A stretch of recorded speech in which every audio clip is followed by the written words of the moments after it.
मनुस्मृति इस विषय को, ठीक है जी।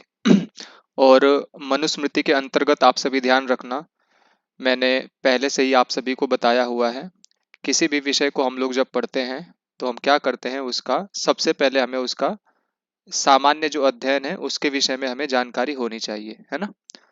तो मनुस्मृति का जो सामान्य परिचय है ये हम सभी पढ़ चुके हैं पहले ही, ठीक है। सबसे पहले तो आप लोग ये निश्चित कीजिए कि मेरी आवाज आप सभी तक आ रही है अच्छे से और स्क्रीन देख पा रहे हैं। जी गुरुदेव। जी महोदय। जी ठीक है, चलिए। तो मनुस्मृति का सामान्य परिचय है ना, तो सबसे पहले आप सभी कुछ कुछ बातों को ध्यान रखिए कि जो मनुस्मृति है इसमें कुल मिलाकर के 12 अध्याय हैं, है ना। मनुस्मृति में कितने अध्याय हैं? 12 अध्याय हैं।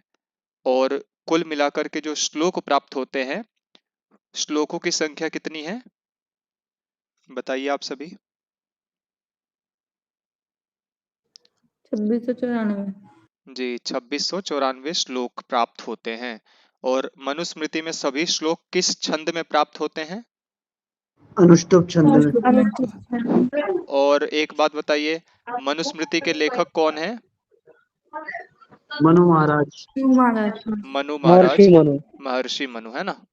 तो मनुस्मृति के ऊपर ये जो 12 अध्याय हैं, आपको इसका ध्यान रखना है कि प्रत्येक अध्याय की विषय वस्तु क्या क्या है, ठीक है। तो एक बार देख लेते हैं इसको कि मनुस्मृति के जो 12 अध्याय हैं तो इसमें विषय कौन कौन से हैं। तो सबसे पहले अध्याय का विषय क्या है? शास्त्र की प्रस्तावना, ठीक है। दूसरे अध्याय का विषय क्या है? धर्म का, संस्कारों का और ब्रह्मचारियों के धर्म इत्यादि का वर्णन, ठीक है जी। आगे क्या है? तीसरे अध्याय का विषय क्या है बताइए आप सभी पढ़ करके। गृहस्थों के गृहस्थ के धर्म का निरूपण। धर्मों का निरूपण। और चौथे अध्याय का विषय क्या है? गृहस्थ के धर्म का निरूपण। ठीक है। पांचवें का भी विषय वही सेम है। छठे अध्याय का विषय क्या है? वानप्रस्थ धर्म और सन्यास धर्म का निरूपण। ठीक है। सातवां अध्याय कौन सा है, क्या नाम है इसका? राजधर्म धर्म का निरूपण। Very good. आगे जो आठवां अध्याय है इसका क्या विषय है? व्यवहार पदों का दर्शन का विधान। नौवें अध्याय का विषय क्या है? स्त्री पुरुष धर्म वैश्य और शूद्र। शूद्रों के धर्मों का निरूपण। 10वें अध्याय का विषय क्या है? वर्ण व्यवस्था और धर्म विषय। 11वें अध्याय का विषय दान और प्रायश्चित की व्यवस्था। व्यवस्था। और 12वें अध्याय का विषय कर्मफल गति और ठीक है जी, वेरी गुड। आप सभी को ध्यान रखना है, ये 12 अध्याय के जो विषय हैं इनको याद रखना है। और मैंने आप सभी को बताया था कि मनुस्मृति के ऊपर जो टीकाएं लिखी गई हैं इसको भी आपको याद रखना है। तो बताइए, एक विद्वान है मेधा तिथि, इन्होंने क्या लिखा है, कौन सी टीका लिखी है? मनुभाष्य। गोविंद राज ने क्या टीका लिखी है? कुल्लूक भट्ट नामक विद्वान ने मनुस्मृति पर कौन सी टीका लिखी है? मुक्तावली। नारायण नामक विद्वान ने क्या टीका लिखी है मनुस्मृति के ऊपर? वेरी गुड, सभी लोग बोलिए, कोई साइलेंट न रहे, है ना। राघवानंद सरस्वती की कौन सी टीका प्राप्त होती है? नंदन आचार्य की टीका का क्या नाम है? नंदिनी। ठीक है। रामचंद्र जी की एक व्याख्या प्राप्त होती है। भोजदेव जी का भी संदिग्ध है। भागुरी का भी संदिग्ध है। और भारुचि का क्या, कौन सी टीका प्राप्त होती है? मनुशास्त्र विवरण। मनुशास्त्र विवरण, ठीक है जी। तो ये इंपॉर्टेंट पॉइंट्स हैं, आप सभी को इसको याद रखना है, ठीक है। अब हम लोग चलते हैं अपने जो आज का जो हमारा मुख्य विषय है मनुस्मृति। अब आप सभी लोग म्यूट कर लीजिए। और 1.25 घंटा अभी हमारे पास है 10 बजने में, तो 1.25 घंटा तक अब हम सभी मनुस्मृति को पढ़ेंगे। इस कक्षा में कुछ भिन्न भिन्न स्थानों से भी विद्यार्थी आए हुए हैं, तो आप सभी का स्वागत है। ठीक है जी। और 1 मिनट। ठीक है, तो चलिए अब हम लोग अध्याय 1 आज हम लोग पढ़ने वाले हैं, और इस प्रथम अध्याय में क्या विषय है? ग्रंथ की प्रस्तावना, ये इसका विषय है ना। मुख्य रूप से क्या विषय है? ग्रंथ की प्रस्तावना। इस प्रकार से हमने उसमें देखा था। ठीक है, अच्छा ये और जूम नहीं हो रहा है। चलिए, तो चैप्टर 1 है, इसमें कुल मिलाकर के 120 श्लोक हैं। 119 या 120 इसमें श्लोक प्राप्त होते हैं। तो आइए हम लोग अब प्रथम श्लोक से इस ग्रंथ को पढ़ना शुरू कर रहे हैं।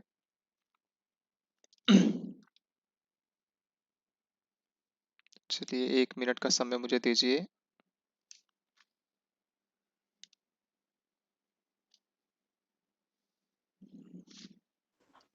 चलिए, तो सबसे पहला जो श्लोक है वो इस प्रकार से है। मनु मेकाग्र मासीनम अधिगम्य महर्षयः प्रतिपूज्य यथा न्यायम इदम वचनम अब्रुवन। है ना। तो सबसे पहले आप लोग कर्ता को देखेंगे कि इस वाक्य में, इस पूरे श्लोक में कर्ता कौन है? तो कर्ता है महर्षयः। है ना। महर्षयः ये क्या है? कर्ता है। महर्षयः मतलब महर्षियों ने क्या बोला, क्या किया? वचनम अब्रुवन, वचन बोला। महर्षियों ने वचन बोला। और आगे है इदम वचनम अब्रुवन, अर्थात यह वचन बोला। ठीक है, महर्षियों ने यह वचन बोला। ठीक है, तो इसके बाद क्या है? अब आगे प्रश्न आता है कि किसको बोला? महर्षियों ने किसको वचन बोला? तो आगे एक शब्द आया हुआ है मनुम, अर्थात महर्षि मनु को महर्षियों ने यह वचन बोला। और ये महाराज मनु जो थे ना, वो क्या थे?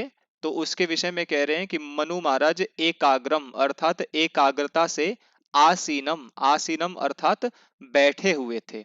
ठीक है, मनु महाराज जो थे ना वो एकाग्र होकर के आसीनम बैठे हुए थे। तो उनके पास ही, उनके लिए महर्षियों ने क्या किया? उनके अभिगम्य, ठीक है, अभिगम्य अर्थात उनके पास जा करके और प्रतिपूज्य, प्रतिपूज्य मतलब यथा न्यायम प्रतिपूज्य, अर्थात यथा न्यायम, यथा न्यायम का मतलब क्या हो जाएगा?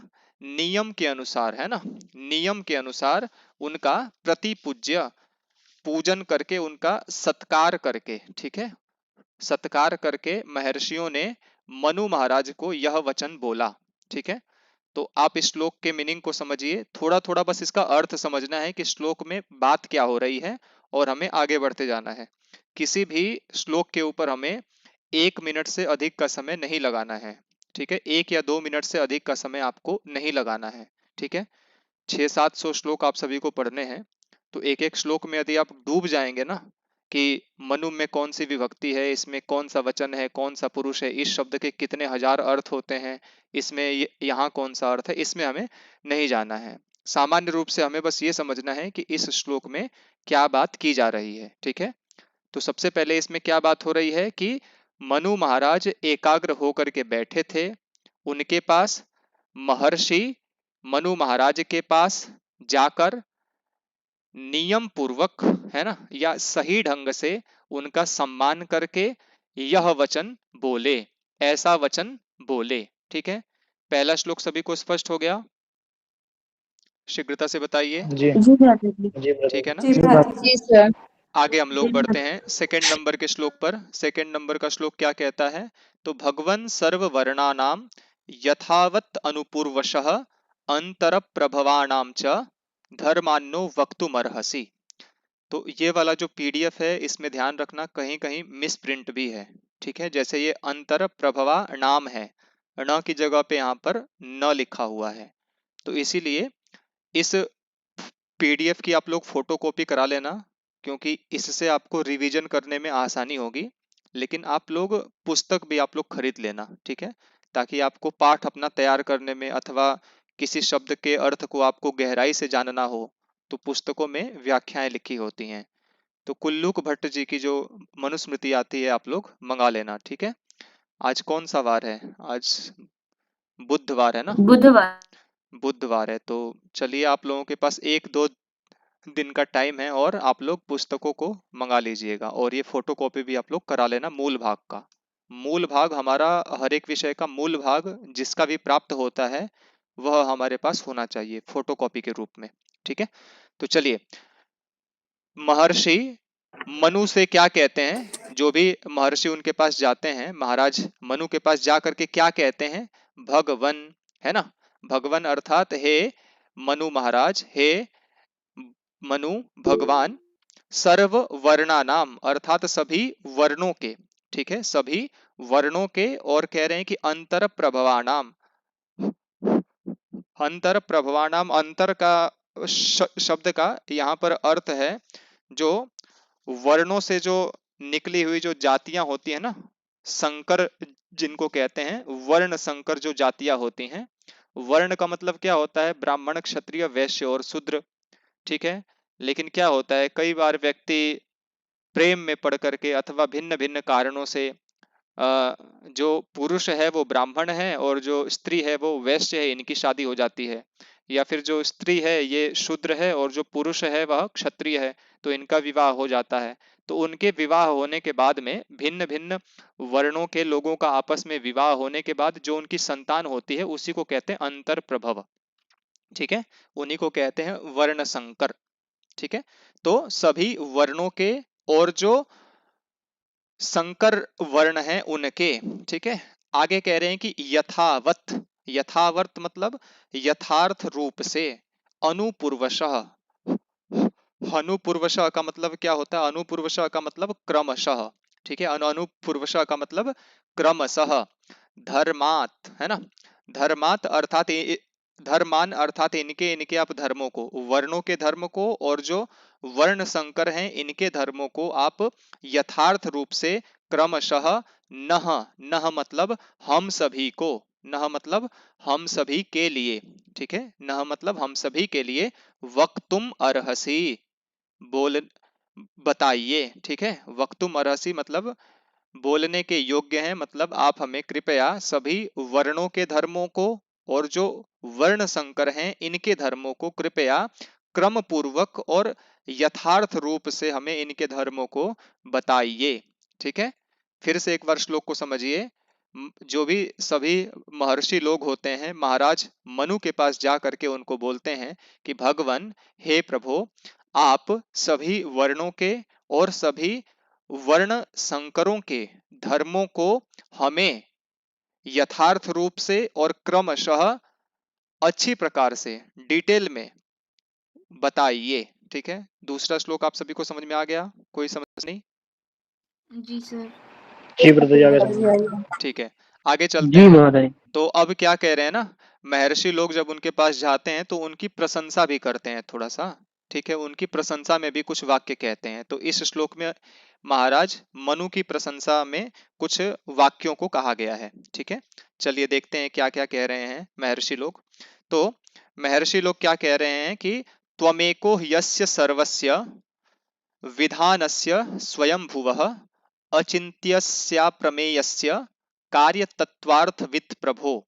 ठीक है, अर्थात प्रभो अर्थात हे प्रभो, हे महर्षि मनु, त्वम एकः, आप जो है ना, अस्य अस्य सर्वस्य विधानस्य अर्थात इस सभी विधानों के, है ना, इन सभी विधानों के अर्थात आप इस समस्त संसार के स्वयंभुवः, स्वयंभुवः का मतलब क्या होता है? जो भी वेद विहित जो भी बातें हैं, वेद विहित जो भी धर्म हैं, तो आप क्या हैं? वेद विहित धर्मों के और इस संसार के अचिंत्यस्य, अचिंत्यस्य अर्थात वेदों के लिए कहा जाता है कि वेदों के विषय में कहा जाता है कि वेद क्या होते हैं? अचिंत्य होते हैं।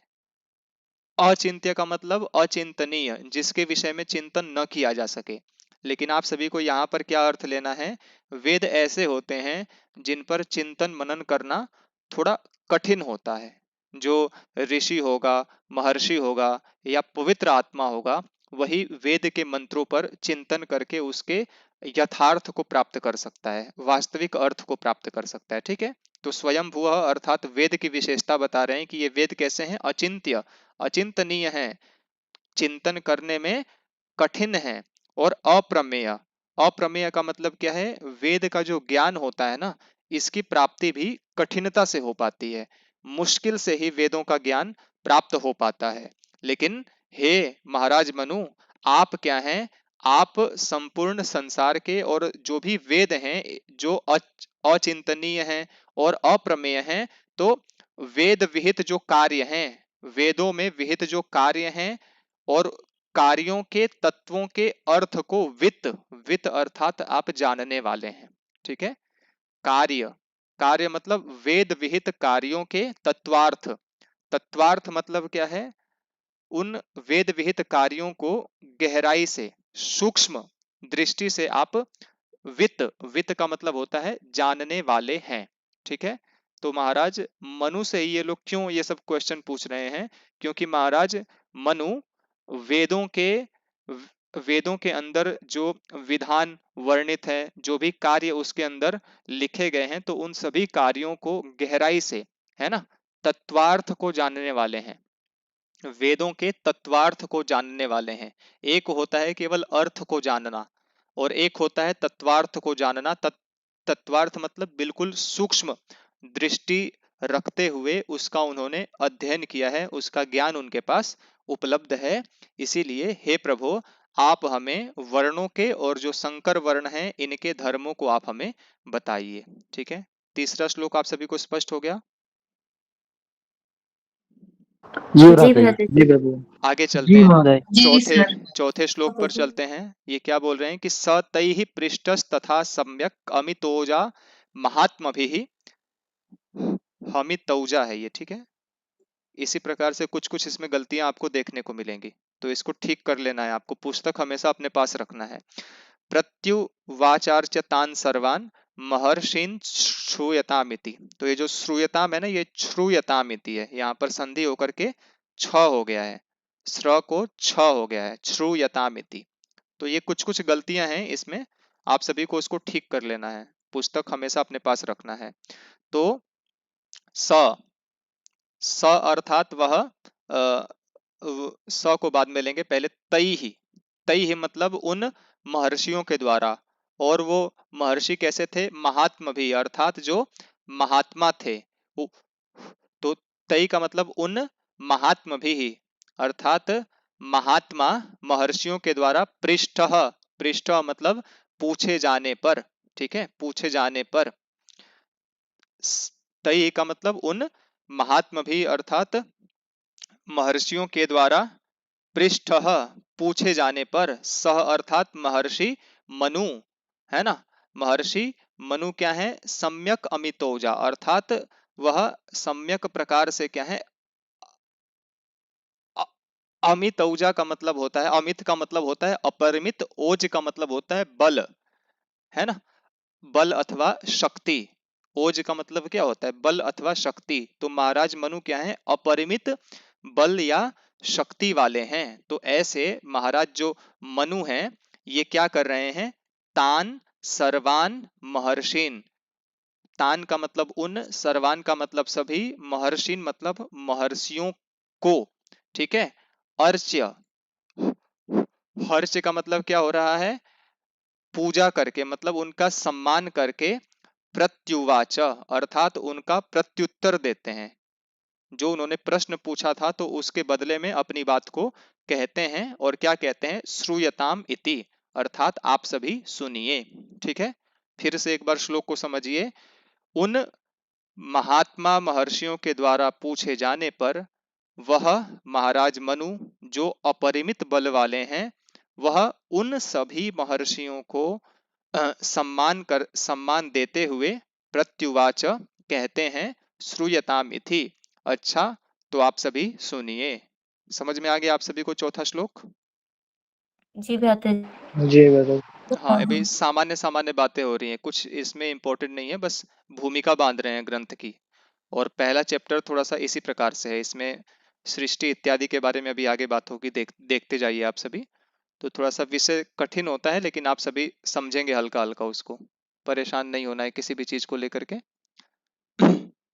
चलिए, तो क्या कह रहे हैं कि आसीदिदम तमोभूतम अप्रज्ञातम अलक्षणम अप्रत्य अप्रतर्क्यम अविज्ञेयम प्रसुप्तमिव सर्वतः।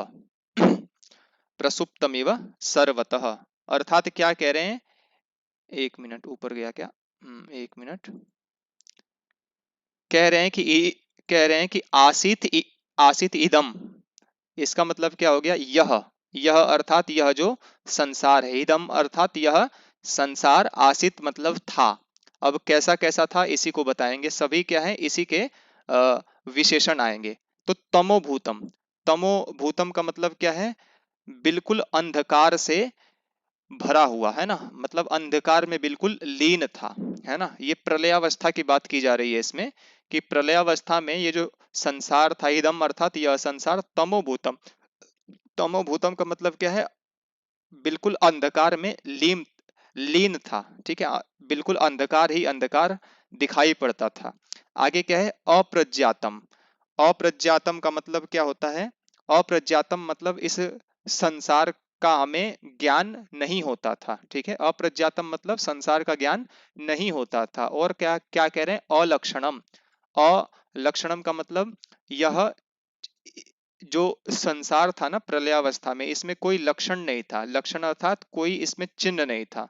चिन्ह का मतलब ना इसमें जल का स्रोत दिखाई पड़ता था, ना अग्नि का स्रोत, किसी भी चीज का हमें कोई भी लक्षण चिन्ह अथवा कोई भी चीज हमें दिखाई नहीं पड़ती थी। ठीक है जी।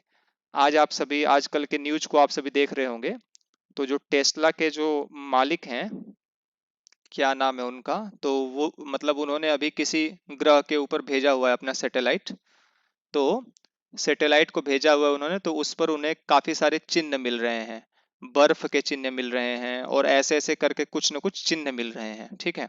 तो उसके द्वारा ये लोग क्या कर रहे हैं, अपना डाटा इकट्ठा कर रहे हैं कि मतलब इस ग्रह पर भी कई कई हजारों करोड़ों साल पहले कोई ना कोई निवास करता होगा, ऐसा क्या कर रहे हैं वो लोग, ज्ञान प्राप्त कर रहे हैं, ठीक है। तो लक्षणम, लक्षणम का मतलब क्या है, इस संसार में प्रारंभ में कोई चिन्ह भी नहीं दिखता था, ठीक है। और आगे क्या है, अप्रतर्क्यम, अप्रतर्क्यम मतलब इस संसार के ऊपर हम लोग किसी भी प्रकार का तर्क भी नहीं कर सकते, ठीक है।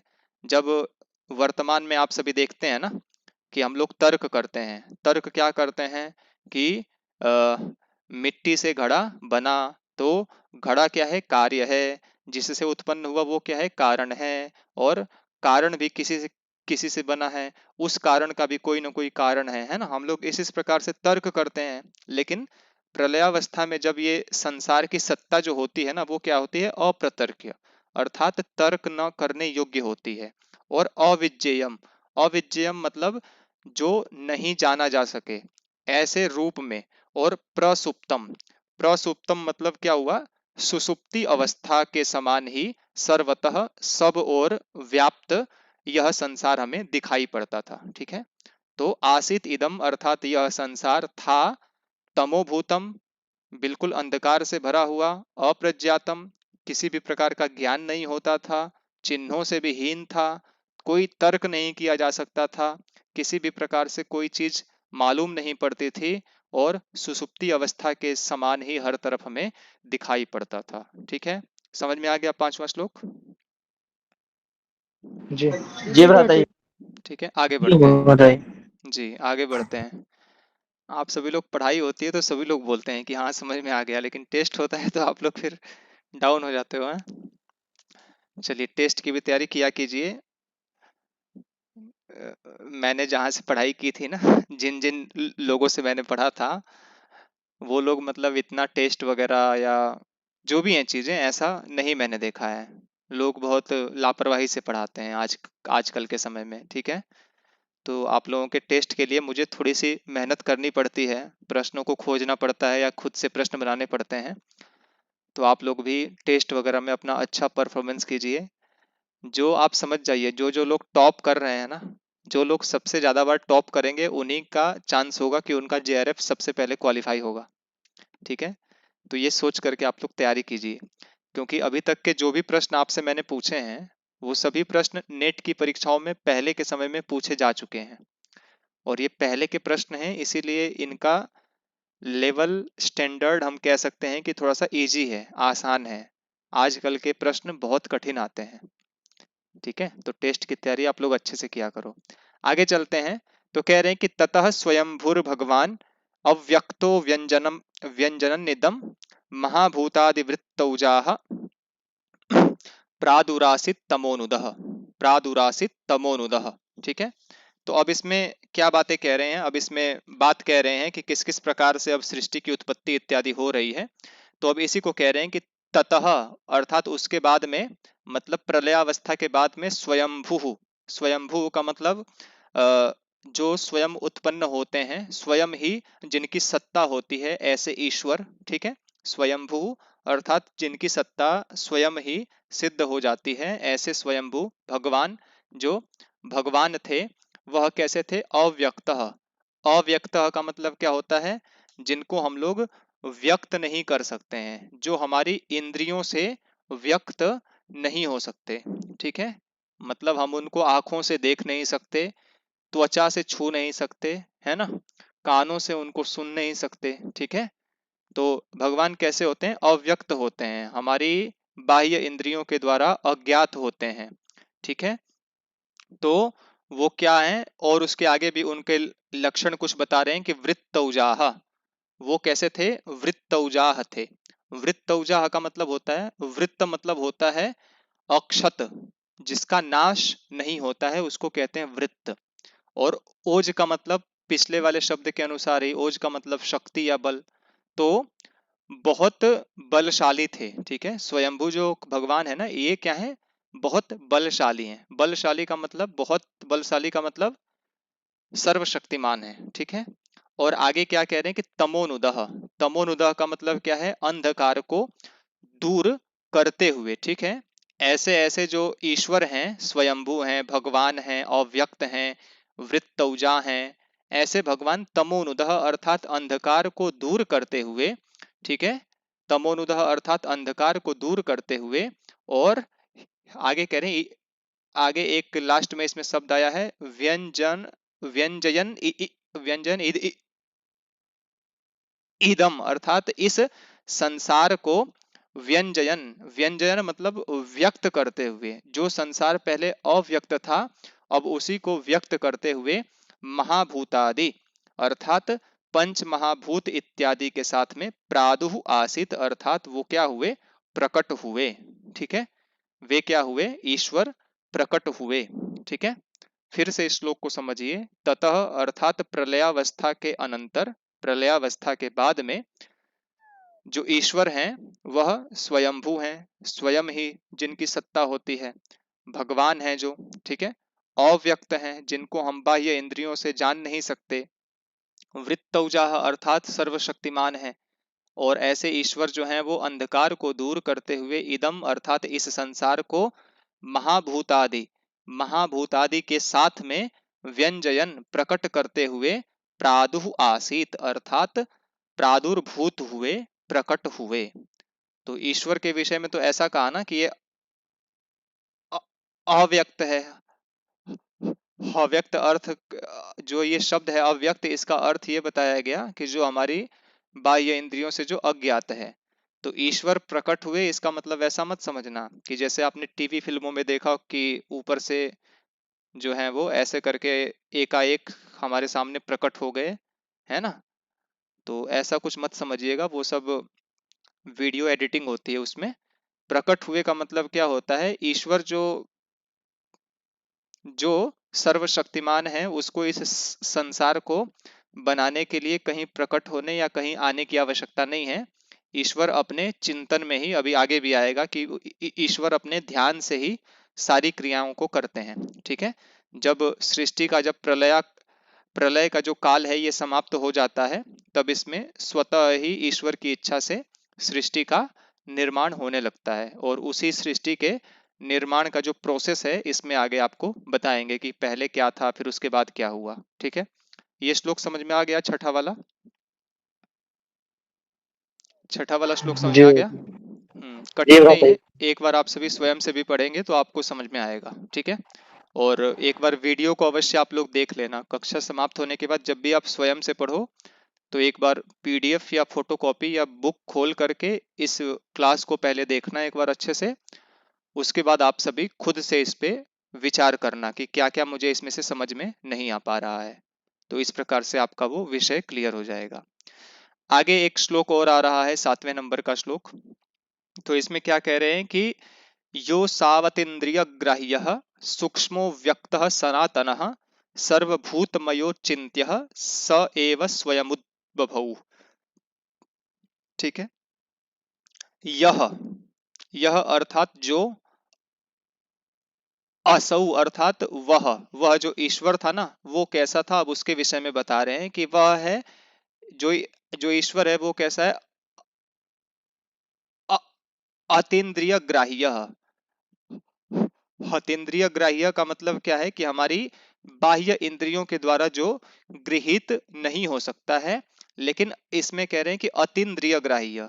तो इसमें जो पहला शब्द आया हुआ है ना अतीन्द्रिय, तो इसका अर्थ मन भी होता है, कि मतलब हम लोग ईश्वर को अपने आंखों से, कानों से, त्वचा से नहीं उसको प्राप्त कर सकते हैं, बाहर की जो इंद्रियां हैं उससे नहीं प्राप्त कर सकते हैं, लेकिन इन जो बाहर की इंद्रियों से जो अतीत है, जो दूसरा एक स्थान है जिसका मन, तो मन के द्वारा हम लोग ईश्वर को प्राप्त कर सकते हैं। ठीक है, तो मन के द्वारा ही जो ईश्वर गृहीत होता है, जो सूक्ष्म, सूक्ष्म का मतलब क्या हुआ, जो परमात्मा सूक्ष्म स्वरूप है, जो अत्यंत सूक्ष्म है, जो क्या है, अव्यक्त है, जो हमारी बाहर की इंद्रियों से व्यक्त नहीं हो सकता है, और जो सनातन, सनातन का मतलब जो नित्य रूप से रहने वाला है, सदा से ही जो रहने वाला है। ठीक है, और आगे क्या कह रहे हैं कि सर्वभूतमय।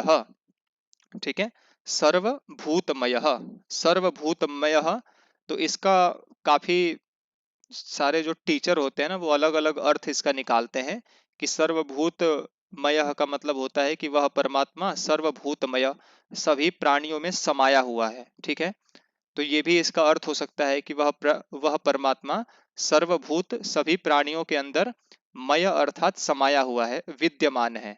ठीक है, लेकिन इसका एक अलग शब्दकोश में मैंने इसका अर्थ देखा, तो वहां पर लिखा हुआ था, सर्वभूतमय का अर्थ ये लिखा हुआ था कि दी सुप्रीम प्री दी सुप्रीम प्रिवेडिंग स्पिरिट, ऐसे करके लिखा हुआ था। इसका अर्थ ये होता है कि सर्वोच्च सर्वव्यापी आत्मा है ना, जो परमात्मा है वो क्या है, सर्वोच्च है, और वह सर्वव्यापी है, सभी के अंदर क्या है, व्याप्त है, ऐसा उसका स्वरूप है। ठीक है, तो जो सर्वत्र व्यापक है, ऐसा जो परमात्मा है, जो अचिंत्य, अचिंत्य का मतलब जिसका चिंतन करना कठिन होता है, जिसके चिंतन में जो मनुष्य होता है ये अपने घर को छोड़ करके जंगलों में चला जाता है, पहाड़ों में चला जाता है, लेकिन फिर भी उसका चिंतन ईश्वर के प्रति पूर्ण नहीं हो पाता है। ठीक है, तो ऐसा जो ईश्वर है, स एव, वही जो ईश्वर है ना, स्वयं अर्थात स्वतः ही क्या हुआ, उद बभौ। उद बभौ का मतलब क्या हुआ, वह वह जो ईश्वर है वह स्वयं क्या हुआ, प्रकट हुआ। ठीक है, प्रकट हुआ ऐसा कहते हैं। ठीक है, प्रकट हुआ मतलब ऐसा नहीं है कि वो कभी था ही नहीं, ऐसा नहीं है। ऊपर कहा ना सनातन का मतलब क्या है, वह नित्य रूप से है। उद बभौ का मतलब क्या हुआ, अब उसको सृष्टि का निर्माण करना है, तो उस कार्य के लिए इसने खुद को तैयार किया। ठीक है, समझ में आ गया ये वाला श्लोक 7वें नंबर का। जी सारे शब्द जो है वो ईश्वर के विशेषण हैं, तो इसमें ज्यादा परेशानी नहीं होना है, अभी इंपॉर्टेंट अभी बातें इसमें आ नहीं रही हैं। ठीक है, बस हल्का हल्का श्लोक को देखिए, इसके अर्थ को देखते जाइए। अब आगे यहाँ से जो है ना सृष्टि का जो निर्माण है, इसकी प्रक्रिया शुरू हो रही है, तो ये थोड़े से महत्वपूर्ण श्लोक आ रहे हैं, आइए इसको देखते हैं हम सभी। तो कह रहे हैं कि सोभिध्याय शरीरात स्वात् शिश्रिक्षुर विविधा प्रजाः अप एव ससर्जादौ तासु वीर्यम अवासृजत। ठीक है, तो कह रहे हैं कि स, ठीक है, स का मतलब क्या होता है, वह जो ईश्वर था वह। आगे क्या कह रहे हैं कि शिश्रिक्षु, शिश्रिक्षु का मतलब क्या होता है, सृष्टि करने की इच्छा वाला। ठीक है, शिश्रिक्षु का मतलब क्या होगा, सृष्टि करने की इच्छा वाला। ठीक है, सृष्टि करने की इच्छा वाला जो परमात्मा है वह क्या करता है, अ- अ- अभिध्याय अर्थात ध्यान करके, ध्यान के द्वारा, अभिध्याय का मतलब क्या है, ध्यान के द्वारा, ध्यान के द्वारा, और आगे क्या कह रहे हैं, स्वात शरीरात, ठीक है, स्वात शरीरात अर्थात अपने शरीर से, विविधाः प्रजाः, विविधाः प्रजाः अर्थात अनेक प्रकार की प्रजाओं को, ठीक है, जिसने क्या किया है, उत्पन्न किया है, ठीक है, शिश्रिक्षु अर्थात इस प्रकार की, विविध प्रकार की प्रजा को जिसने क्या हुआ, शिश्रिक्षु अर्थात उसी ने उत्पन्न किया, ठीक है जी, उसने विविध प्रकार की प्रजा को उत्पन्न किया, किससे किया, अपने शरीर से किया, किसके द्वारा किया, ध्यान के द्वारा किया। आगे कह रहे हैं कि अप एव ससर्ज आदौ अर्थात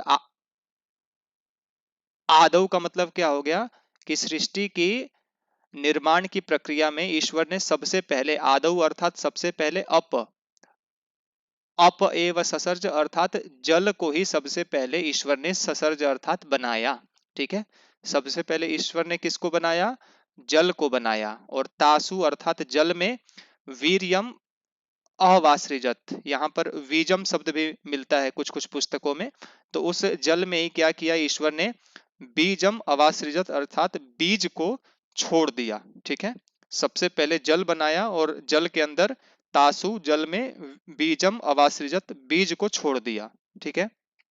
फिर से एक बार इसको समझिए, अब इसमें क्या क्या बातें आ रही हैं, सबसे पहले ये बात आ रही है कि उस ईश्वर ने, सह अर्थात उसी ईश्वर ने, अभिध्याय अर्थात ध्यान के द्वारा, स्वात शरीरात अपने शरीर से, विविधा प्रजा शिश्रिक्षु विविध प्रजाओं की सृष्टि की, और आदौ अर्थात प्रारंभ में उसने जल को बनाया और जल में ही क्या कर दिया उसने, बीज को छोड़ दिया, ठीक है, समझ में आ गया आप सभी को ये वाला श्लोक 8वें नंबर का, जी भ्राता जी। कठिन नहीं जी है, बहुत आसान है। अब आगे इसमें आप सभी ने ये भी देखा कि इसमें कह रहे हैं कि स्वात शरीरात है ना, अर्थात अपने शरीर से बनाया, ठीक है, तो यहाँ पर शरीर जो शब्द है ना, इसके काफी सारे जो विद्वान होते हैं भिन्न भिन्न अर्थों को निकालते हैं। शरीर का मतलब अब ईश्वर को भी आप लोग हमारे समान ही शरीर वाला आप लोग सीमित कर दोगे ना, तो ये फिर उसके साथ क्या हो जाएगा, नाइंसाफी हो जाएगी, क्योंकि ऊपर क्या शब्द आया था, ऊपर एक शब्द आया था ईश्वर के लिए ना, अव्यक्त, अव्यक्त का मतलब क्या होगा, जो हमारी बाह्य इंद्रियों से जो अज्ञात हो, जो देखा न जा सके, जो सुना न जा सके, तो अगर जिसका शरीर होगा उसको तो हम लोग देख सकते हैं ना, तो शरीर शब्द का अर्थ क्या होगा यहाँ पर, शक्ति। शरीर शब्द के शब्द कोशों में 70 से भी ज्यादा अर्थ प्राप्त होते हैं, ठीक है, 70 से भी ज्यादा अर्थ प्राप्त होते हैं। तो अब आपकी इच्छा है, आप शरीर शब्द का अर्थ ये जो पंचभूत शरीर होता है आप ये ले लो, इसके अलावा आपकी आप आप यदि और रिसर्च करोगे तो शरीर शब्द का अर्थ शक्ति भी होता है। तो ईश्वर ने अपनी शक्ति के द्वारा विविध प्रजाओं का निर्माण किया, जिसमें से उन्होंने सबसे पहले जल को बनाया और जल में ही उन्होंने बीज को छोड़ दिया, ठीक है जी। अब क्या है ना, आपने ऊपर अभी देखा था ना कि जो वेद है ये क्या है, अचिंत्य है, मतलब चिंतन करने में थोड़ी सी कठिनाई पड़ती है। क्यों पड़ती है, क्योंकि वेद में सोम शब्द है तो इसके 100 से भी अधिक अर्थ हैं।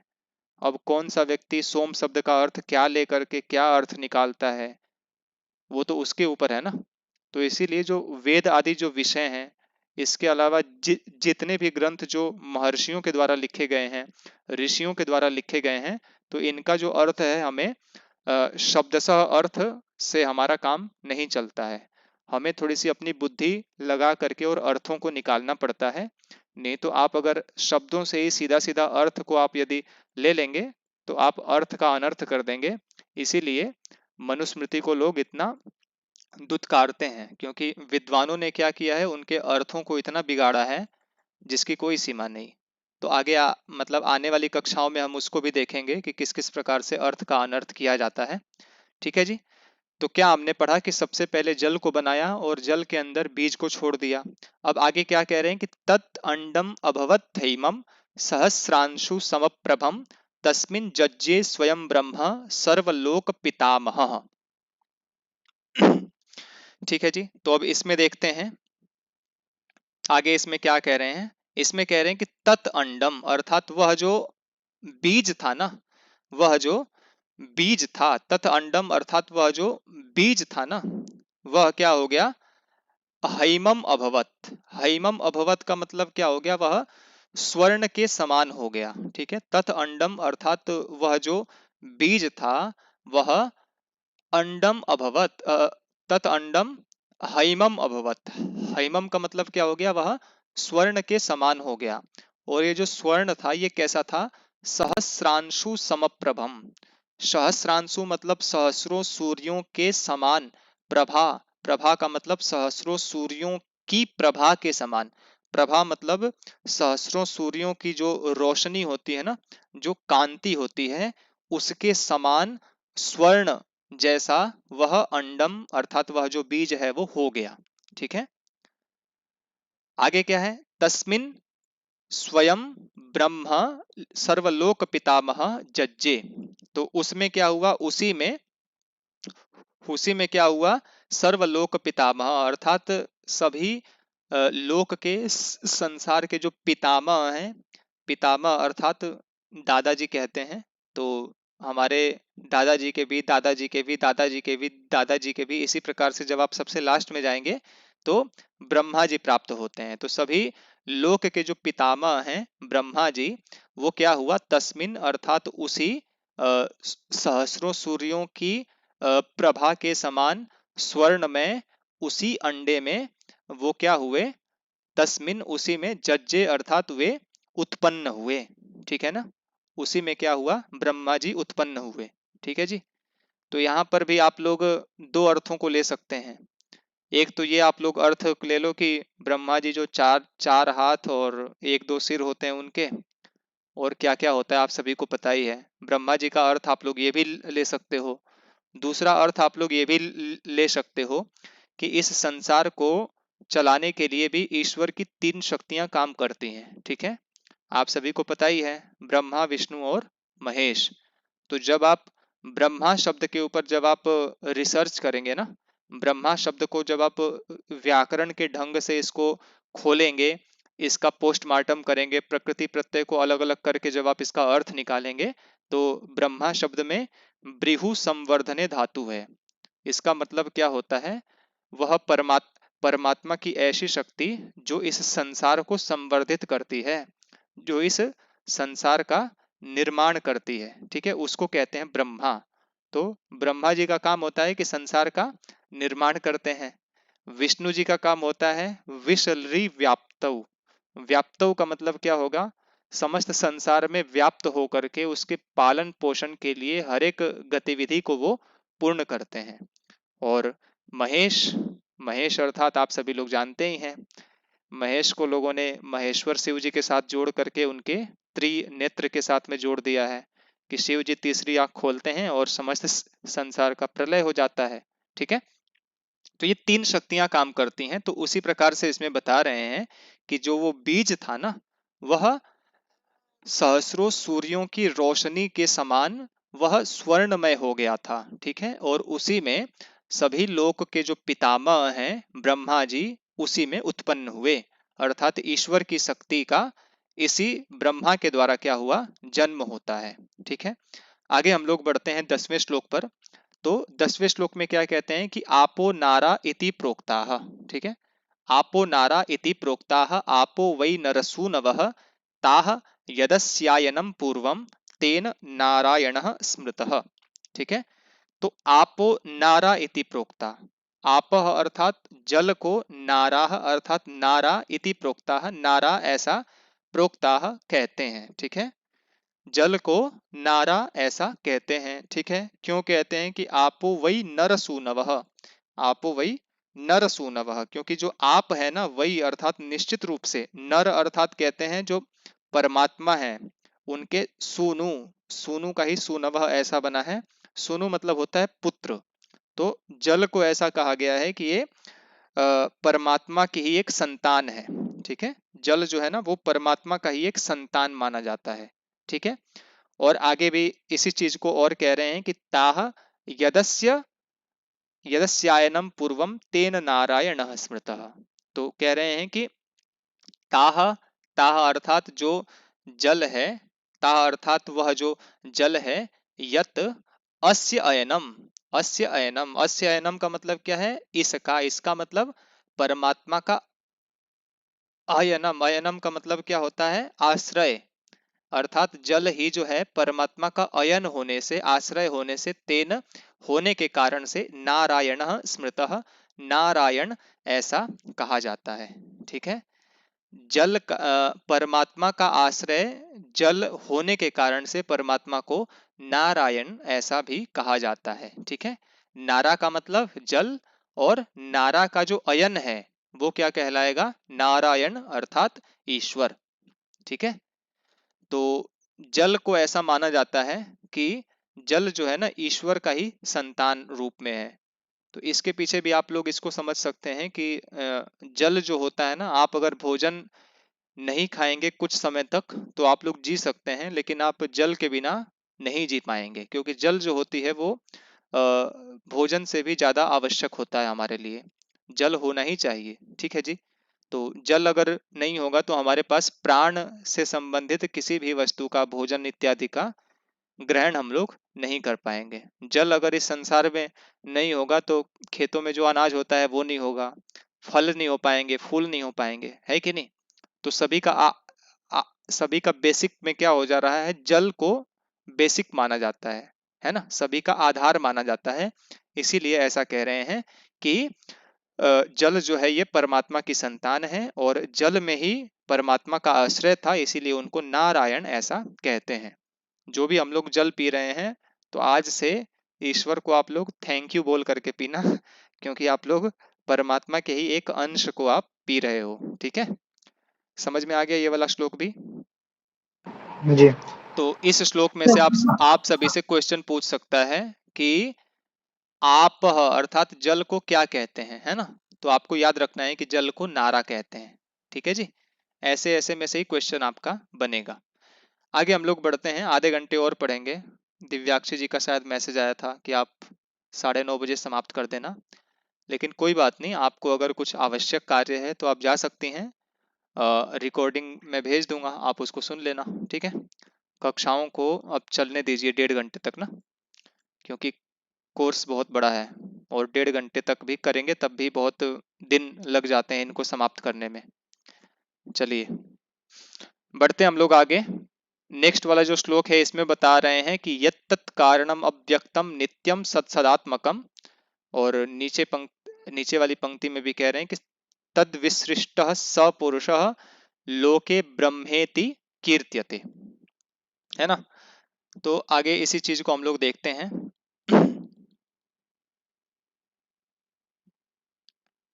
तो इस श्लोक में भी इसी प्रकार से सामान्य रूप से ही ईश्वर के विषय में कुछ बातें बता रहे हैं कि यत मतलब जो, तत् मतलब वह, है ना, जो वह, आगे क्या कह रहे हैं, कारणम, कारणम का मतलब क्या है, इस संसार में जो कुछ भी है ना उन सब का कारण है। जो वह कौन है, वह वह अर्थात ये ब्रह्मा जी के लिए ही बात की जा रही है कि जो कुछ भी इस संसार में है उसका कारण कौन है, ब्रह्मा जी हैं। और ब्रह्मा जी कैसे हैं, अव्यक्तम, अव्यक्तम मतलब ब्रह्मा जी भी कैसे हैं, अव्यक्त हैं, हमारी इंद्रियों के द्वारा ज्ञात न होने वाले हैं। ठीक है, तो मतलब पिछली वाली बात ही आ रही है, क्योंकि मैंने कहा था ना कि ईश्वर की ही एक शक्ति का स्वरूप है ब्रह्मा। ठीक है, ब्रह्मा जी का मतलब ऐसा मत समझना कि 4 उनके शीर्ष कर दिए जाते हैं और हाथ हो गए, हाथ कितने हो गए फिर 8 हो जाते हैं, है ना, ऐसे ऐसे कर करके आप लोग ऐसे ऐसे मत करना। 4 शीर्ष का मतलब होता है 4 वेदों का ज्ञान। और ब्रह्मा जी का लक्षण ही देखिए, मनुस्मृति में बता रहे हैं कि ब्रह्मा जी कैसे हैं, अव्यक्त हैं।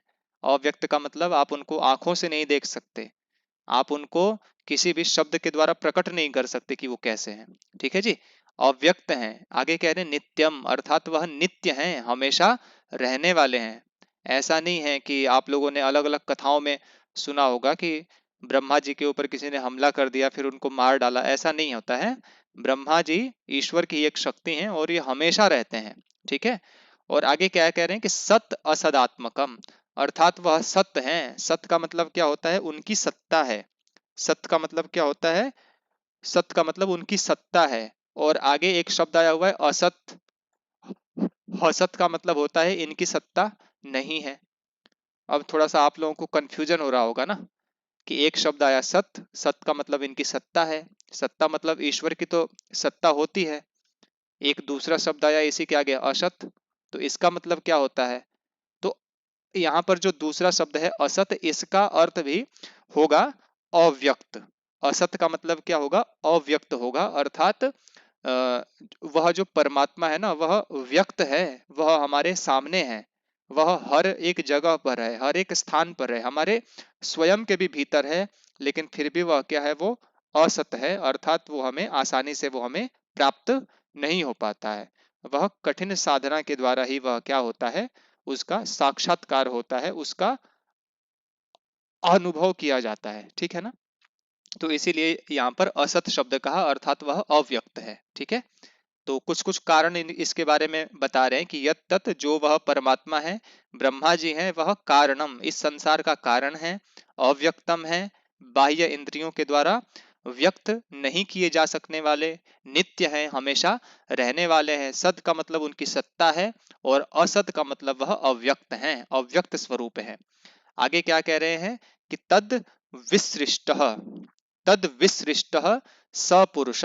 तद विसृष्ट का मतलब उनसे जो सृष्ट अर्थात जो उनसे उत्पन्न हुए हैं, अर्थात जो तद विसृष्ट अर्थात जो ईश्वर से जो उत्पन्न हुए हैं, सह पुरुष वह जो पुरुष हैं, लोके संसार में उनको ब्रह्मा इति कीर्त्यते, उनको ब्रह्मा ऐसा कहा जाता है, ठीक है। ये ब्रह्मा इति है, यहाँ पर केवल एक होगा, ब्रह्मेति कीर्त्यते।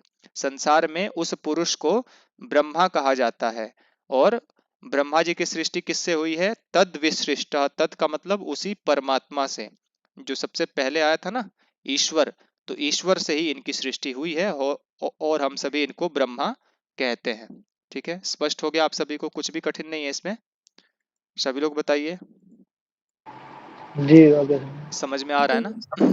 ज्यादा कठिन नहीं है, बस इसमें बातों को समझना है कि मूल बात क्या कह रहे हैं, ठीक है।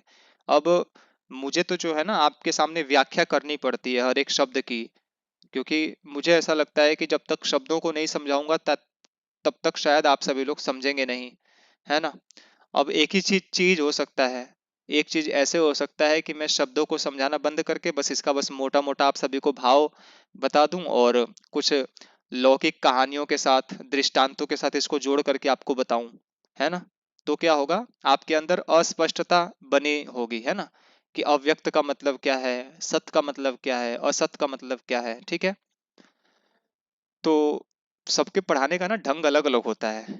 मेरा ये है कि पहले जो हमारा कर्तव्य कर्म है, पहले उसको पूरा कर लिया जाए, है ना। जो हमारे पास जो ये पाठ्यक्रम है, इसको पहले समय से हम लोग पूरा कर लें। उसके बाद जब हम लोग दोबारा इसको पढ़ेंगे, रिवीजन करेंगे, तो उस समय हम लोग थोड़ा बहुत हंसी मजाक भी करते हुए पढ़ सकते हैं, है ना। अगर शुरू में ही हंसी मजाक करेंगे तो फिर बाद में आंसू बहाना पड़ेगा, ठीक है। चलिए आगे बढ़ते हैं 12 नंबर के श्लोक पर, इसको भी देखते हैं। ये लगभग 20-22 तक श्लोक आएगा इसी प्रकार से सृष्टि की प्रक्रिया के विषय में। तो थोड़े से ये डिफरेंट टाइप के श्लोक हैं, पढ़ जाइए, कोई बात नहीं, अर्थ समझ में आना चाहिए। अगर मैं आप सभी को समझा रहा हूं इस समय, और आप अभी इसको समझ पा रहे हैं, तो आप समझ जाइए कि आप इसको बाद में भी समझ जाएंगे। थोड़ा सा आपको अपनी ओर से मेहनत करना होगा, एक बार इसको देखना होगा, पुस्तक खोल करके और वीडियो को चालू करके एक बार देख लीजिएगा, ठीक है। उसके बाद भी समझ में नहीं आता है तो आप लोग मुझसे पूछिएगा, ठीक है, और उसको मैं समझाऊंगा आप सभी को। हर एक चीज को समझते जाइए, अस्पष्ट मत छोड़िए, क्योंकि सब आपको याद करना है। भले ही ये परीक्षा में आए ना आए, फिर भी आपको याद करना है। परीक्षा में पूछने वाले का दिमाग कहाँ घूम जाएगा, वो किस लाइन से आपसे क्वेश्चन पूछ देगा, आपको नहीं पता है, ठीक है जी। चलिए आगे बढ़ते हैं। तो तस्मिन् नंडे स भगवान उषित्वा परिवत्सरम स्वयमेवात्मनो ध्यानात् तदंडम अकरोत् द्विधा, ठीक है। तो स स का मतलब वही जो ईश्वर थे, भगवान, अर्थात वही जो भगवान जो ईश्वर है, वो क्या है? तस्मिन अंडे, तस्मिन अंडे का मतलब उसी अंडे में परिवत्सरम परिवत्सरम के आगे लिखा हुआ है उषित्वा। परिवत्सरम का मतलब क्या होता है? साल भर, एक साल तक। उषित्वा का अर्थ होता है निवास करके, ठीक है। उषित्वा का अर्थ क्या होता है? निवास करके। और आगे कह रहे हैं कि आत्मनः अर्थात अपने ही, ध्यानात अथवा ध्यानात अर्थात अपने ही ध्यान से, अपने ही ध्यान से, स्वयं एव अर्थात स्वयं ही, तत् अंडम उसी अंडे को, द्विधा अकरोत अर्थात दो टुकड़ों में उसको उन्होंने कर दिया, ठीक है। द्विधा अकरोत मतलब दो टुकड़े उसी अंडे के उन्होंने कर दिए, ठीक है। समझ में आ रहा है क्या क्या बात हुई इसमें? कि वह जो भगवान है, जो ईश्वर है, वह एक साल तक उसी अंडे में निवास करके अपने ध्यान से स्वयं ही उस अंडे को दो टुकड़ों में बांट दिए। समझ में आ गया आप सभी को ये श्लोक? जी भ्राता जी। ठीक है।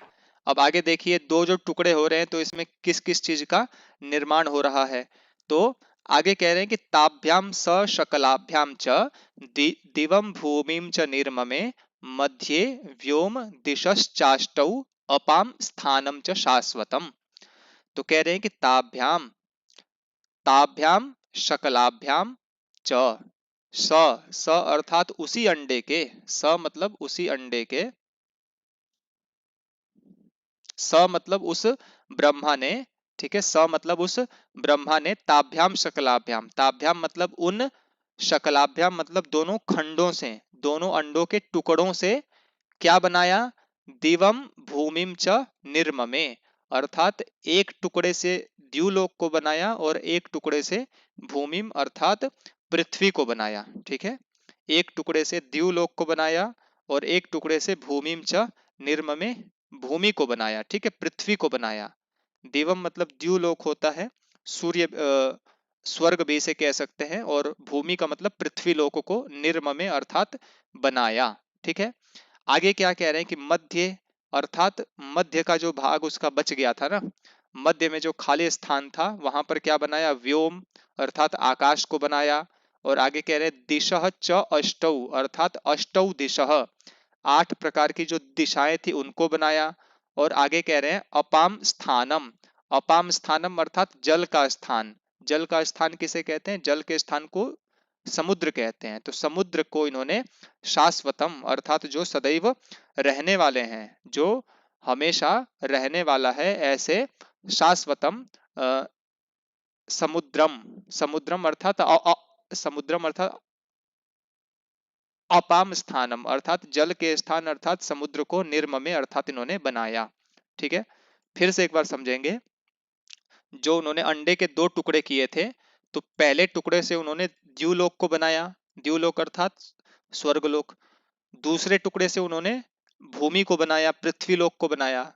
और मध्य का जो भाग था, मध्य में उन्होंने आकाश को, आठ दिशाओं को और समुद्रों को बनाया। समझ में आ गया आप सभी को ये वाला श्लोक? किसी की भी कोई शंका, किसी को भी ना समझ में आया हो? आ गया भ्राता जी। एक मिनट, थोड़ा सा देखा जाए कितने लोग आए हुए हैं। एक बार आप सभी लोग मैसेज कीजिए, थोड़ा सा देखा जाए कौन कौन उपस्थित है या नहीं है। कमेंट कीजिए इसमें मैसेज में, हाँ जी ना जी कुछ भी।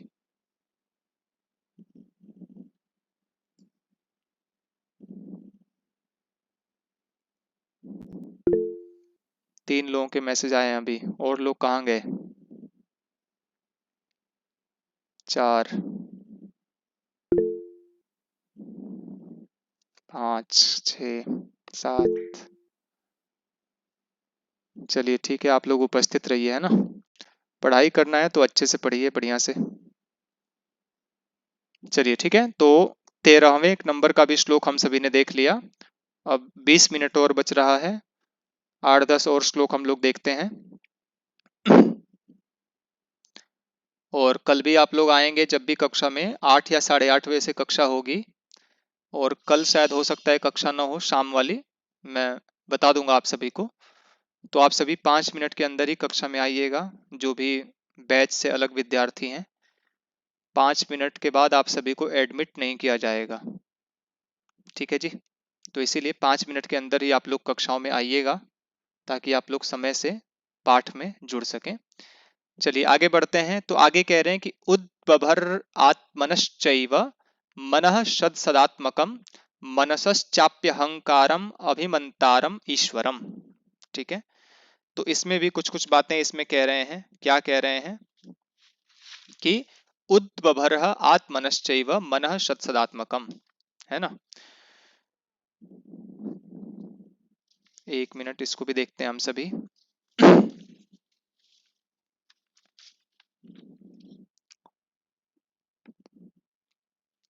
तो इसमें कह रहे हैं कि ब्रह्मा जी क्या कह रहे हैं, तो सदात्मकम, ठीक है, सत और असत। सत अर्थात जिसकी सत्ता है, और असत अर्थात जिसकी सत्ता नहीं है, ठीक है। ब्रह्मा ने क्या किया, आत्मनः, आत्मनः अर्थात अपनी स्वयं से ही उन्होंने क्या किया, स्वयं के द्वारा ही उन्होंने सत और असत वाला, सत और असत स्वभाव वाले मनः, मन की उद्बभरः, मन की सृष्टि की, ठीक है। ब्रह्मा जी क्या कर रहे हैं, आत्मनः, आत्मनः अर्थात स्वयं से, है ना, स्वयं से ही वो वे क्या कर रहे हैं, सत और असत स्वरूप वाले मनः अर्थात मन की इन्होंने क्या की, उद्बभरः अर्थात उसकी सृष्टि की, ठीक है। तो मन का भी एक गुण होता है, मन की भी सत्ता होती है ना। मन होता है, आप सभी को पता है, लेकिन मैं आप सभी से पूछूं कि कहाँ होता है, हाथ में होता है, पैर में होता है, मस्तिष्क में होता है, कहाँ होता है, तो आपके पास कोई भी उत्तर नहीं होगा, क्योंकि मन क्या है, असत है। असत का मतलब क्या है, वह अव्यक्त है। यह कहाँ है, कैसे रहता है, नहीं पता हमें, बस ये हमें विनाश के रास्ते पर लेकर के जाता है। 99% ये विनाश के रास्ते पर लेकर के जाता है। 1% जो होता है वो कभी कभी अच्छे कार्यों में भी इसको आनंद आता है, ठीक है। नहीं तो ज्यादातर ऊटपटांग बातें ही सोचता रहता है मन, है ना। कहते हैं ना कि मन एव मनुष्याणाम कारणम बंध मोक्षयो। तो मन को बंधन और मोक्ष का कारण बताया, तो बंधन को इसमें पहले रखा हुआ है। एक व्यास भाष्य में भी एक पंक्ति आती है, चित्तो नाम उभयतो वाहिनी नदी वहति पापाय च वहति कल्याणाय च। अर्थात मन जो है ना, ये दो दिशाओं में बहने वाले एक नदी का नाम है, जो पाप की ओर भी बहता है और पुण्य की ओर भी बहता है। तो इस प्रसंग में भी पाप की ओर बहने को पहले कहा गया है, पुण्य की ओर तो बाद में बहेगा, लेकिन सबसे पहले पाप की ओर ही बहता है। तो चलिए, मन क्या है, सत है और असत भी है, ठीक है। और आगे कह रहे हैं कि मनसश्च अपि अहंकारम, है ना। और आगे क्या कह रहे हैं कि मनसह, मनसह अर्थात मन से भी पूर्व उन्होंने क्या किया, मन से, मनसह अर्थात मन से अहंकारम अर्थात इसकी क्या बोलते हैं, दूसरे एक नंबर पर जो आता है, अहंकार की उत्पत्ति की इन्होंने। और ये जो ये जो आया हुआ है, ये जो आया हुआ है इसका लक्षण बता रहे हैं कि अभिमंतारम। अभिमंतारम का मतलब क्या होता है कि स्वयं को समझने वाला, स्वयं के प्रति अभिमान की भावना हमारे अंदर किसके द्वारा आती है, अहंकार के द्वारा आती है। तो इसी को कह रहे हैं कि ईश्वरम। ईश्वरम का मतलब क्या होता है, ईश्वरम मतलब होता है तो अभी कार्य। मुमताज अर्थात अभिमंतारम का अर्थ होता है अ- अभिमान की भावना, अभिमान की भावना अर्थात मैं हूं इसकी भावना होना, ठीक है, मैं हूं इसकी भावना होना, ठीक है। तो ईश्वरम अर्थात क्या होता है, यह जो जो ये होता है अहंकार जो होता है, ये ईश्वरम, ईश्वरम का मतलब क्या होता है, ये कार्यों को करने में समर्थ होता है, ठीक है। ईश्वरम का मतलब क्या होता है, ये कार्यों को करने में समर्थ होता है। और अभिमंतारम, अभिमंतारम मतलब अभिमान की भावना से युक्त क्या होता है, अहंकारम अर्थात यह जो मन से उत्पन्न होने वाला ये जो अहंकार है, ये दो लक्षणों से युक्त होता है, ईश्वरम और अभिमंतारम, है ना। तो आप सभी ने समझा कि परमात्मा ने स्वयं से क्या किया, मन को उत्पन्न किया। मन कैसा है, सत और असत है, और मन से फिर इन्होंने अहंकार की उत्पत्ति की, और यह अहंकार कैसा, अभिमंतारम और ईश्वरम, दो लक्षणों से युक्त है। समझ में आ गया आप सभी को ये वाला श्लोक 14वें नंबर का? जी जी आगे चलते हैं, 15वें नंबर के श्लोक पर हम लोग चलते हैं। तो 15वें नंबर पर क्या कह रहे हैं कि महानतमेव चात्मानं सर्वाणि त्रिगुणानि च विषयाणाम ग्रहित्रीणि शनैः पंचेंद्रियाणि च। ठीक है, पंचेंद्रियाणि च, इसमें कहीं कहीं गलत लिखा हुआ है, तो इसको ध्यान रखना आप सभी। आगे कह रहे हैं कि महानतम एव चात्मानम। ठीक है, महानतम एव चात्मानम, तो मतलब आत्मानम मतलब होता है अपने स्वरूप वाली।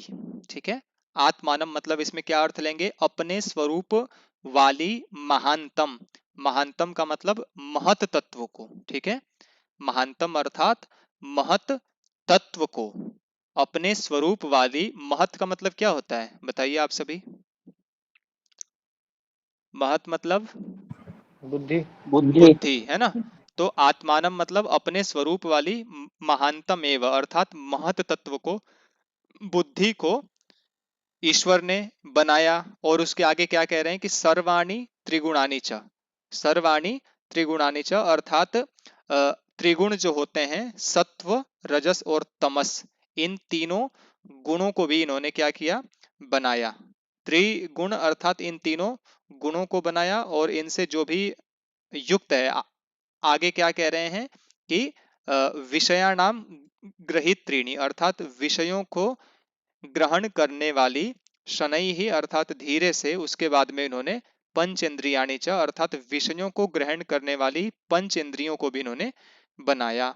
ठीक है, पंचेंद्रियां आप सभी को पता ही है, नेत्र हो गया, श्रोत्र हो गया, कर्ण, जिह्वा, है ना, अक्षि, त्वक इत्यादि 5 इंद्रियों को इन्होंने बनाया। ठीक है, तो क्या क्या बातें इसमें आ गई कि परमात्मा ने अपने स्वरूप वाली बुद्धि को बनाया, 3 गुणों को बनाया, विषयों को ग्रहण करने वाली पंच इंद्रियों को भी इन्होंने बनाया। समझ में आ गया? ये श्लोक आसान है, कठिन नहीं है बिल्कुल भी। शीघ्रता से बताइए आप सभी, समझ में आ गया? जी चलिए आगे बढ़ते हैं। यही सामान्य सामान्य बातें आ रही हैं, बहुत आसान है। अभी आगे जब ये ईश्वर ने क्या क्या बनाया, जब ये वाला प्रसंग आएगा तो आप लोग देखना, आप लोग एक एक मिनट में एक एक श्लोक को पढ़ लोगे।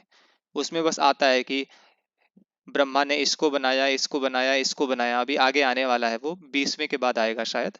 तो आगे कह रहे हैं कि तेसाम त्वयवान सूक्ष्मान षण्णाम अपि अमितौजसाम सन्निवेश्यात्मात्रासु सर्वभूतानि निर्ममे। ठीक है जी, तो इसमें भी आगे बता रहे हैं इस चीज को कि तेषाम षण्णाम, है ना, तेषाम षण्णाम अर्थात उन 6, किन 6? तो ये जो आए हुए थे ऊपर की संख्या में, ये जो 6 पदार्थ आए हुए हैं, और ये 6 कैसे हैं अभी मैं आपको बताऊंगा। आगे इनके विषय में जानिए पहले। और ये जो ऊपर के जो 6 पदार्थ हैं ये कैसे हैं? अमितौजसाम। अमितौजसाम का मतलब क्या होता है? अत्यंत सामर्थ्य वाले, अत्यंत शक्ति वाले। ठीक है, अत्यधिक शक्ति वाले ये जो 6 तत्व हैं, है ना, तेषाम षण्णाम अमितौजसाम अर्थात ये जो 6 पदार्थ हैं जो अत्यंत शक्ति वाले हैं, ये सूक्ष्मान अवयवान अर्थात ये जो सूक्ष्म अवयव हैं जो अत्यंत शक्ति वाले हैं, और जो 6 हैं, तो तो इसमें क्या कह रहे हैं कि ये आत्म मात्रासु, आत्म मात्रासु सन्निवेश्य, आत्म मात्रासु सन्निवेश्य अर्थात उनको अपने अपने, तो उन 6 जो पदार्थ हैं उनको अपने अपने मात्रासु अर्थात विकारों में, ठीक है, उनको अपने अपने ही विकारों में सन्निवेश्य, सन्निवेश्य का मतलब मिला करके, सर्वभूतानि निर्ममे अर्थात सभी भूतों की, सभी प्राणियों की सृष्टि की। ठीक है, ब्रह्मा ने, ब्रह्मा जी की सृष्टि की प्रक्रिया बता रहे हैं। ठीक है, जैसे आप लोग इसको देखो कि ये जो छह है, छह का मतलब क्या है इसको समझिए तो आगे का कॉन्सेप्ट खुद ही आपको समझ में आ जाएगा। तो यहाँ पर जो षण्णाम आया हुआ है ना, छह, छह की जो संख्या है इसमें कौन कौन से तत्व हैं, तो इसमें पंच तन्मात्राएं हैं और एक है हमारा अहंकार है। ठीक है, पंच तन्मात्राएं और एक अहंकार। तो आप सभी सांख्य दर्शन में भी हमने जब पढ़ा था तो आपने देखा होगा, भूमिका वाली भाग की जो कक्षा हुई थी तो उसमें आप सभी ने देखा था कि जो पंच तन्मात्राएं हैं तो इन तन्मात्राओं से भी, पंच तन्मात्राओं से ही किसकी उत्पत्ति होती है, पंच महाभूतों की उत्पत्ति होती है। ठीक है जी, पंच कर्मेंद्रियों की उत्पत्ति भी नहीं, वो तो अलग है। ठीक है, तो पंच तन्मात्राओं से ही पंच महाभूतों की उत्पत्ति होती है। और जो अहंकार होता है तो उससे भी क्या होता है, उससे भी काफी सारी जो सृष्टि की जो चीजें हैं उनसे उसकी भी उत्पत्ति होती है। अहंकार से ही महत की उत्पत्ति होती है। ठीक है, इस प्रकार से क्या होता है, इन छह से ही क्या होते हैं, ये जो छह होते हैं अपने विकारों के द्वारा ही, अपने विकारों के साथ मिल करके सर्वभूतानि, सभी प्राणियों की उत्पत्ति ये छह करते हैं। ठीक है, तो छह का मतलब आप सभी को समझ गया, छह का मतलब कौन कौन से हैं, छह का मतलब हो गए तन मात्रा और अहंकार। ठीक है, तो एक बार फिर से इस श्लोक को समझिए, ये सृष्टि प्रक्रिया वाला विषय है, थोड़ा सा आप लोगों को नीरस लग रहा होगा कि इसमें क्या क्या बातें आ रही हैं। तो देखिए, ये जो तेषाम सन्नाम अर्थात उन छह से अर्थात ये छह कैसे हैं, अमित ओजसाम अर्थात अत्यधिक शक्ति वाले इन छह सूक्ष्म अवयवों को आत्ममात्रासु अर्थात अपने ही विकारों से मिला करके, सन्निवेश अर्थात मिला करके, सर्वभूतानि निर्ममे, ब्रह्मा ने सभी भूतों को बनाया। ठीक है, छह का मतलब आप सभी को बता दिया है, पंच तन्मात्राएं और अहंकार। ठीक है, समझ में आ गया श्लोक ये वाला भी। चलिए 20 जी तक बस आज ब्रदर। हम लोग देखेंगे, 3 और श्लोक देखते हैं, उसके बाद कक्षा को समाप्त कर देंगे, टाइम भी हमारा हो गया। यन मूर्त्यवयवाः सूक्ष्मास्तानि तानिमान्याश्रयन्ति षट् तस्मात् शरीरमित्याहुः तस्य मूर्तिं मनीषिणः। ठीक है, तस्य मूर्तिं मनीषिणः। तो आगे कह रहे हैं कि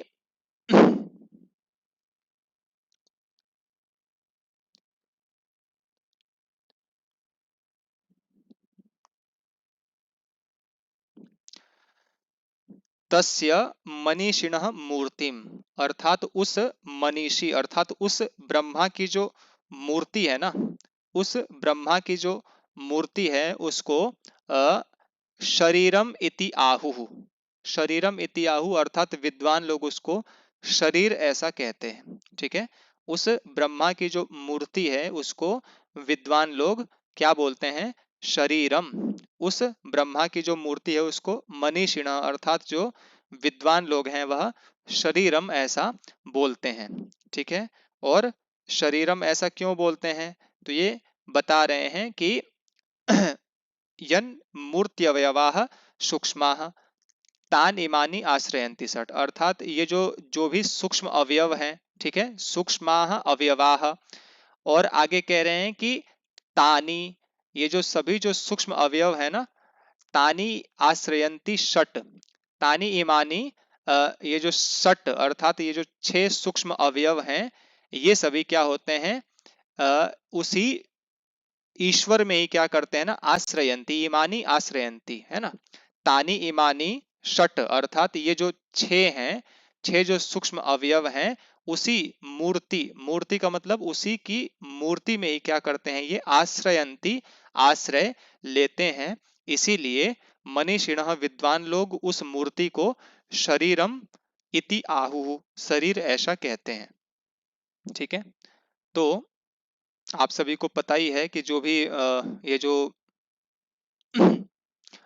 हमारे शरीर के अंतर्गत ही ये जो होते हैं ना, पंच कर्मेंद्रियां, पंच ज्ञानेंद्रिया इत्यादि जो भी तत्व होते हैं ये हमारे शरीर के अंदर ही विद्यमान होते हैं, शरीर का ही क्या करते हैं, आश्रय लेते हैं।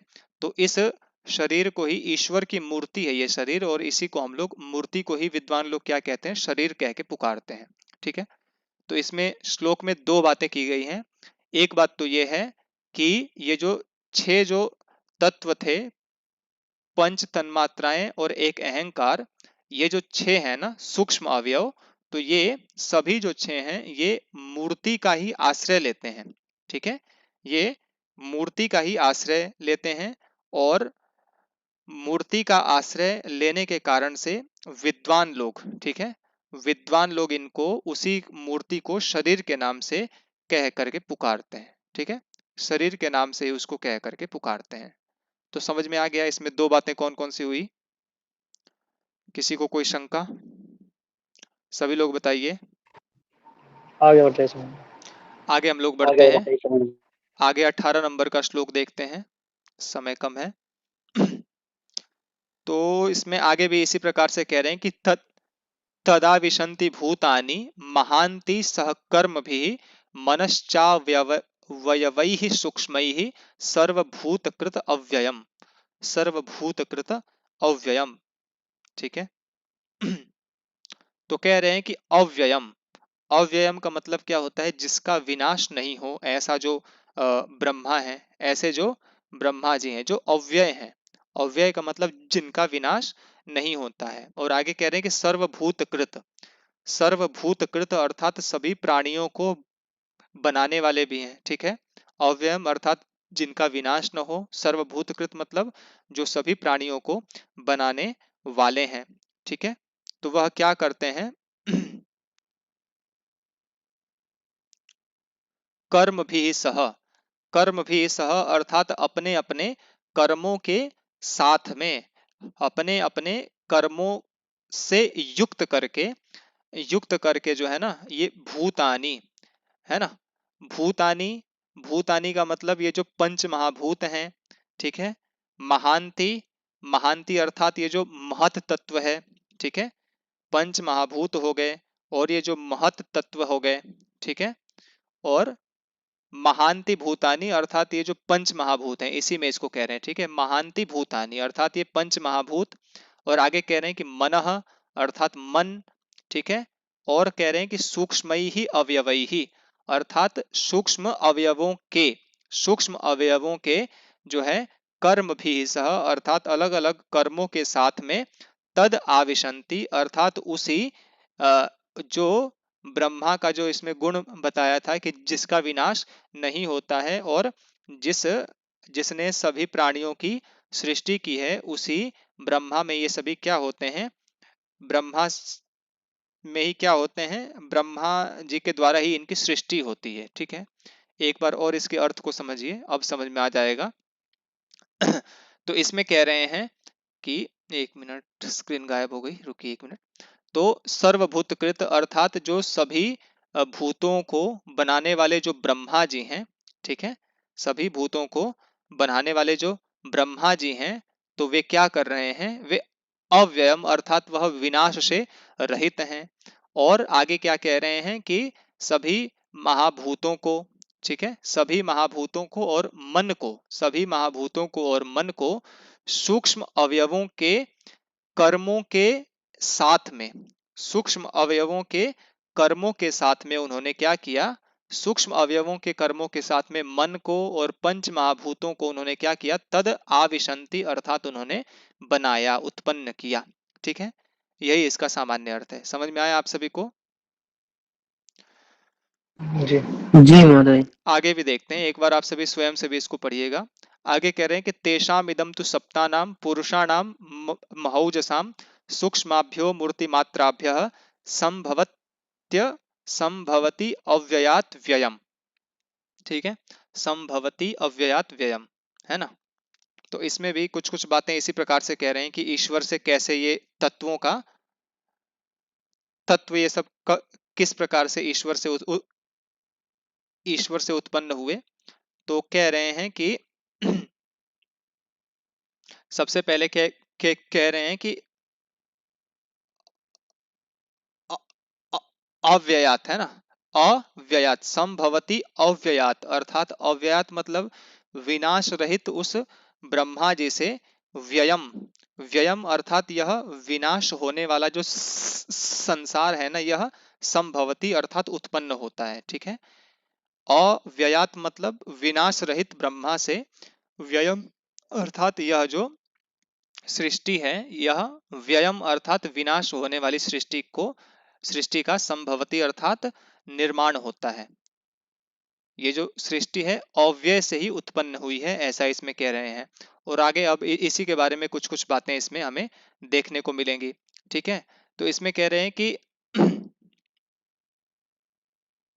तो इसमें कह रहे हैं कि तेषाम, तेषाम अर्थात उस, सप्तानाम पुरुषाणाम अर्थात 7 पुरुषों की, ठीक है, महौजसाम जो महान शक्ति वाले हैं, ठीक है, सूक्ष्माभ्य अर्थात जो सूक्ष्म जो तत्वों की बात हुई थी पीछे, सूक्ष्माभ्यो मूर्ति मात्राभ्य अर्थात सूक्ष्माभ्यो मूर्ति मात्राभ्य जो सूक्ष्म मूर्ति के अंश से जिनकी उत्पत्ति हुई है, ऐसे ये जो इदम अर्थात यह जो संसार है यह कैसा है, अव्ययम, व्ययम अर्थात यह विनाशशील जो संसार है इससे इससे उत्पन्न हुआ है।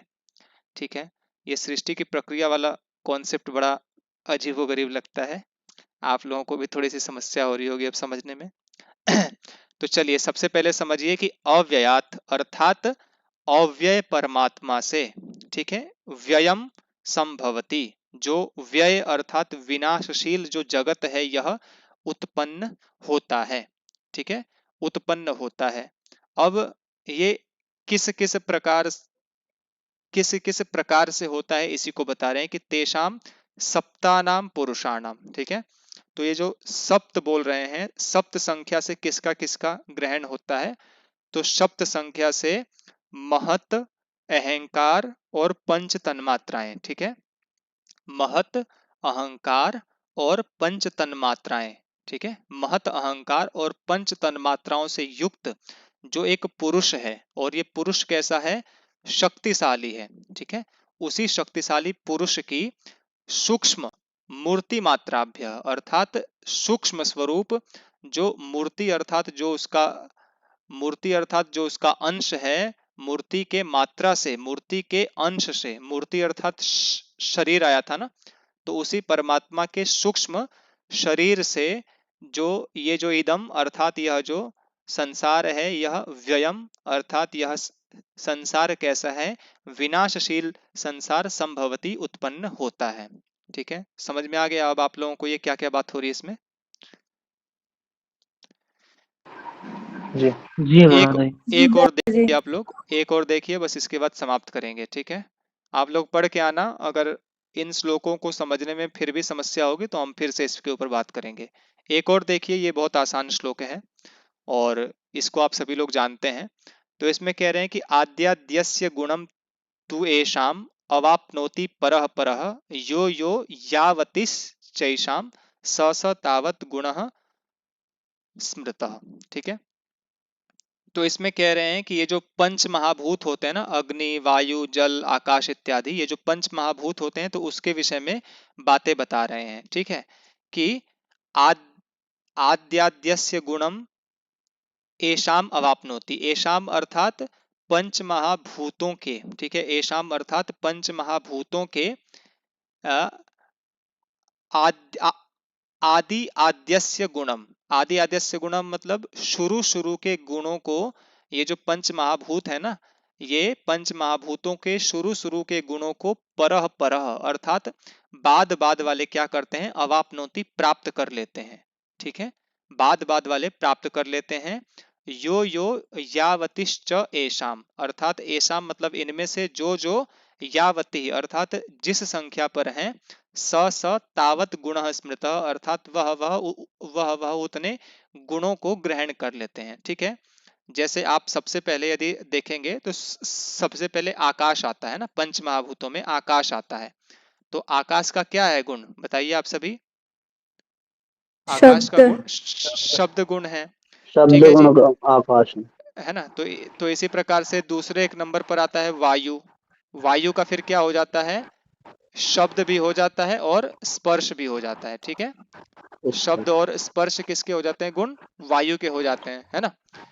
वायु के बाद किसका नंबर आता है, तेज का नंबर आता है ना। तो तेज के कितने हो जाते हैं गुण, तेज के 3 गुण हो जाते हैं, शब्द, स्पर्श और रूप, है ना। और इसी प्रकार से फिर आगे आता है जल का, अप का नंबर आता है ना, अप का नंबर आता है तो अप के कितने गुण हो जाते हैं, 4 हो जाते हैं, चार शब्द, स्पर्श, शब्द रूप स्पर्श और रस, रूप और रस। रस। और लास्ट में आती है पृथ्वी, तो पृथ्वी के कितने गुण हो जाते हैं, पांच शब्द, स्पर्श, रूप, स्पर्श रस रूप और रूप गंध, रस और गंध। है ना। तो इसी को बता रहे हैं कि ऐशाम मतलब इन सभी महाभूतों में से जो आदि आदि वाले हैं ना, आदि आदि वाले जो है बाद बाद वाले के गुणों को, जैसे ये आदि वाला है, ये हो गया आदि वाला, तो ये बाद वाले के गुण को क्या कर रहा है, ये ग्रहण कर ले रहा है। ठीक है, या इसको इसके मतलब उल्टा करके भी आप लोग समझेंगे तो आपको समझ में आ जाएगा। जो बाद वाला है वो आदि वाले के गुण को ले करके प्राप्त कर लेता है, और जो जितनी संख्या पर है वह उतने गुणों को ग्रहण कर लेता है। जैसे वायु दूसरे नंबर पर था तो इसके 2 गुण हो गए, तेज तीसरे नंबर पर था तो इसके 3 गुण हो गए, अप जो है ये चौथे नंबर पर था तो इसके 4 गुण हो गए, और पृथ्वी 5वें नंबर पर थी तो इसके 5 गुण हो जाते हैं। ठीक है, तो यही सामान्य रूप से बातें की जा रही हैं इसमें। चलिए आज ये थोड़ा सा सृष्टि वाली जो प्रक्रिया है ना ये अब समाप्त हो चुकी है लगभग, और आगे जो जो है ना अब बस ये आएगा कि ईश्वर ने क्या क्या बनाया हुआ है ना। अभी आगे भी थोड़ा बहुत चलेगा ये, उसके बाद कुछ समय के बाद में ये आसान आ जाएगा, फिर हम लोग शीघ्रता से इसको पढ़ लेंगे। अभी तो काफी समय तक अभी सृष्टि प्रक्रिया चल रही है इसमें। चलिए ठीक है, हो जाएगा ये भी समाप्त धीरे धीरे। ठीक है, तो आप सभी लोग अच्छे से इसको तैयार करना, कहीं भी समस्या आती है तो आप मुझसे कल पूछना। ठीक है, कल हम लोग फिर से इस पर बात करेंगे, जहां भी आप लोगों को समस्या होगी उसको हम लोग एक बार फिर से देखेंगे। ठीक है, और कल का समय भी मैं आप सभी को ग्रुप में मैसेज कर दूंगा, कल कक्षा होगी अथवा नहीं होगी। ठीक है जी।